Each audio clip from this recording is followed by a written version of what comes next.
ទាំងអស់គ្នារដូវកាលសែនឆេងម៉េងគឺបានខិតជិតមកដល់ហើយអញ្ចឹងសម្រាប់ឆ្នាំនេះដែរបងប្អូនទាំងអស់គ្នាបានដាក់ថ្ងៃគ្នាទៅសែនហើយនៅហើយនឹងត្រៀមយកអ្វីទៅសែនខ្លះពីភោជនីយដ្ឋានបាយ័នយើងខ្ញុំផ្ដល់ភាពងាយស្រួលដល់អតិថិជនទាំងអស់គ្នាដែលយើងបានរៀបចំជាមួយនឹងឈុតសែនឆេងម៉េងគឺឈុតមហាហេង$158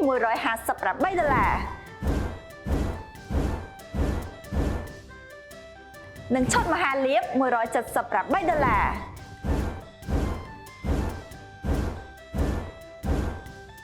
មានរសជាតិឆ្ងាញ់មានអនាម័យមានច្រើនជម្រើសការវេចខ្ចប់មានស្តង់ដារខ្ពស់ងាយស្រួលសម្រាប់ពុកម៉ែបងប្អូនទាំងអស់គ្នាដាក់ទៅស្រុកសម្រាប់សែនឆេងម៉េងកំងទុកជាមុនតាមរយៈលេខទូរស័ព្ទទាំង3ខ្សែឬក៏ឆាតចូល Facebook Page ដើម្បីទទួលបានប្រូម៉ូសិនពិសេស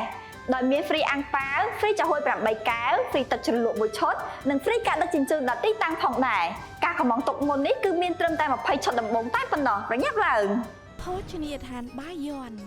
រួមរក្សាអាហារវប្បធម៌ខ្មែរ